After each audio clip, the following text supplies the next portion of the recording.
How much difference is there between a TaylorMade M5 with the standard weights in, a TaylorMade M5 with no weights in, and a TaylorMade M5 full of weights? Let's find out, and let's do it now.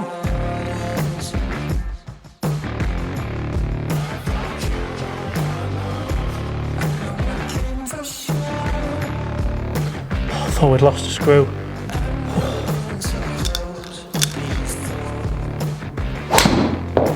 That actually felt, that's gone nowhere. That has gone nowhere, but it felt really good. Hi everyone, James Robinson here. If you're new to the channel and this is your first time watching my content, first of all, welcome to the channel. And second of all, please don't forget, just go and hit that subscribe button before you leave and you won't miss any of the great golf related content I bring to you guys every single day. Now, in today's video, this is another video where I kind of take things to the extreme a little bit, because that's what I generally tend to do on this channel. And we've all probably thought, well, I've definitely thought, I wonder how much difference there is if I jam-pack my TaylorMade M5 full of weights, and if I strip them all out. Now, you may be wondering, where on earth did you get all these weights from to go in a TaylorMade M5 driver? And I'd love to tell you, but I'm not really at discretion to kind of tell you that. But yeah, there are maybe a few kind of naked TaylorMade M5s over in the corner of the studio, but the least said about that the better. And oh no, there's another one. And unfortunately we did have a rogue weight that has gone missing. So the TaylorMade M5, which is jam-packed full of weights, is going to have 9 weights in there. Now these weights actually weigh, I should know this but I'm going to have to check. Now each of these little weights actually weighs 10 grams, so we're going to be adding 90 grams to the overall weight of a TaylorMade M5 head. Guys, I want you to hit those comments below. What do you think is going to happen? What's going to happen when we strip all the weights out? What's going to happen when we put loads of weights in? You see how closely I was monitoring them there, because I can't afford to lose any more. Because this really interests me in the fact that obviously these clubs must be perfectly tuned to be the perfect weight, right? They must be the perfect weight or the optimum weight to get the most distance, to get the best launch, to get the best spin. Obviously the weights are movable to change CG and change all the rest. But this is going to be interesting. You see, this is another one of those videos that I'm doing obviously for you guys, but also for me, because things like this interest me. So I've already hit a bunch of shots to warm up with my TaylorMade M5 with the weights in the neutral setting. It is the TaylorMade M5 that I'm gaming. It is the hazardous 6.5 smoke shaft, and it is 9 degrees set on a standard loft. With the weights in there, I am gaming it in a neutral setting. Then I'm going to take these two out and then I'm going to put them all in, and we're going to go all in and we're going to see just how much difference there is. Again, I'm not sure what to expect with this.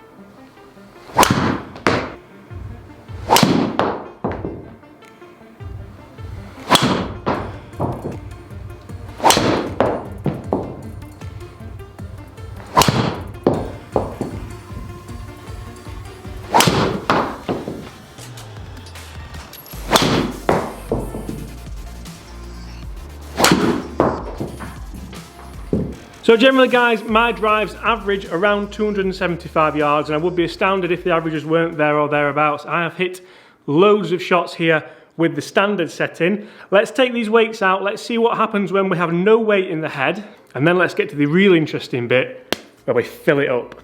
I should probably say guys as well, this is quite fiddly. Obviously the weights aren't really supposed to come out.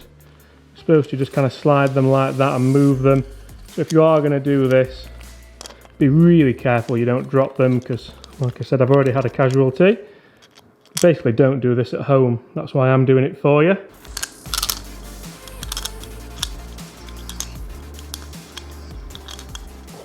The screws that you can lose, they're the real...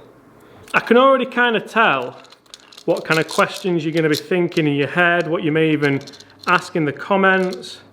How does it feel? How does it feel with the weight out? I'll tell you already. Feels light. Not that you should do this at home, but if you are going to do it, I mean don't do this at home, but if you are going to do it at home, you have to slide the weight right up to that kind of top corner there, and then it just kind of, there we go. Right, woo, almost feels like it's going to float away now this. I can't tee off with that. Now really interestingly, logically the hypothesis here should be, wow that feels light. Logically here the hypothesis with no weights in this driver should be the opposite of with loads of weights in the driver. So would you say with loads of weights in the driver the club will be too heavy, so the club head speed is going to slow down, so you're not going to get the distance? But that would mean that with the weights out of the driver, the club head speed would be up, so you'd get more distance. But that would make sense, because if you got more distance, then everyone would use them without the...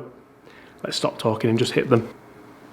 That actually felt... That's gone nowhere. That has gone nowhere, but it felt really good.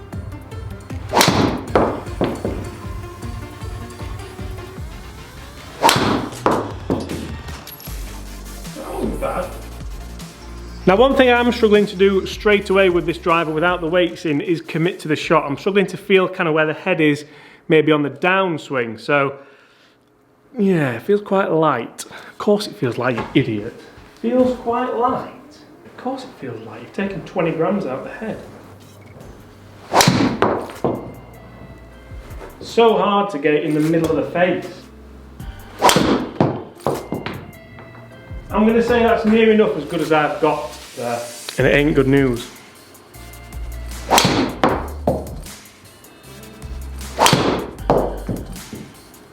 That was nice.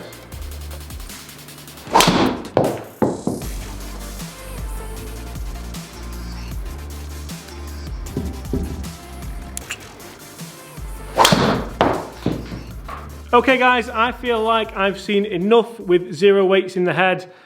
Let's do what we've all been waiting for and jam-pack this head full of weights. This may take a while, so bear with me. I thought I might be better off doing this in a confined environment. Oh, 1, 3. You'd think this would be something you'd get better at. Oh, how weird does that look already?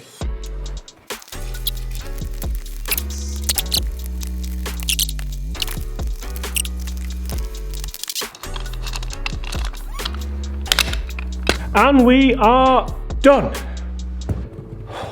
Whew. Now that was a lot of faffing about.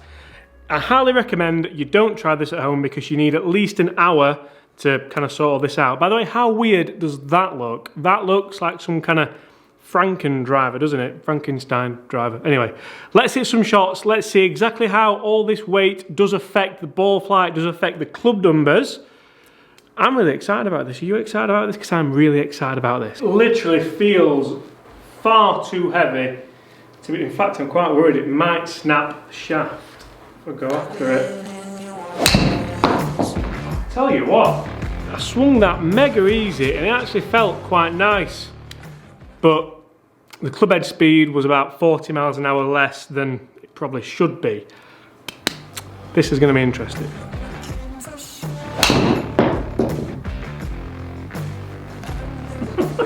It just massively feels like you need some kind of reinforced shaft to be able to take the speed. I'm going to go after this next one and see if I can get it moving, but it really, I'm not gonna lie guys, but it really just doesn't feel safe.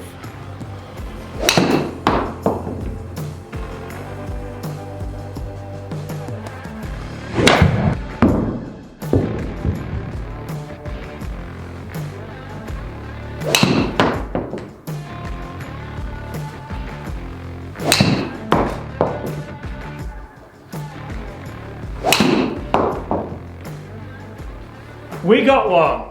So guys, that is a load of shots hit with the TAYLORMADE M5, jam-packed full of weights. What's the difference between it being jam-packed full of weights, between it being absolutely empty with weights, and between the normal TAYLORMADE M5? It sounds like the start of a joke, that, doesn't it? But it's not. Let's find out, and let's do it now. So guys, as we can see here, my M5 with the standard weights in, down a little bit than what I would usually see, 271 total, creating a club speed of 106.8 on average, which is down on what I would usually see, so that's why the distance is down, creating a ball speed of 156.3, spinning at 2,462, which is pretty good. Now, with no weights in, 254, so 17 yard less, with a club head speed which is higher of 107, so we were right saying that the club head speed would raise. Ball speed not quite as efficient, 151, spinning too high at 3,327, which is why we don't have as much distance. Now this was the real interesting one. This is what we all wanted to see, full of weights. Didn't even average 200 yards, 189 yards total. club head speed of 79.3, which is around like a 7-iron club head speed, really, and a pathetic ball speed of 118. Spin not too bad actually. It was really easy to hit the low spinning shot of 2,774 on average. So, the big thing for me there has to be that felt really, really weird, like properly weird, like really, I wish you could kind of try it. I mean, it's so heavy, this thing, it is unbelievable. And it doesn't feel like the shaft would be able to cope with a real high swing speed there. I think it would just give way and snap, which is maybe why we don't have driver heads this heavy. But when we took the weights out of it, that felt equally as weird. Now, obviously, lightweight drivers are something which brands are bringing in. Titleist have brought in the TS1. I think there's some other things coming out in the future where it's all about moving the driver as quick as you can. And interestingly, by taking the weight out, we did up club head speed, only by a little bit, but on average it did go up. But ball speed went down because it didn't react as well off the face, the spin rate was too high, and we were 17 yards shorter on average.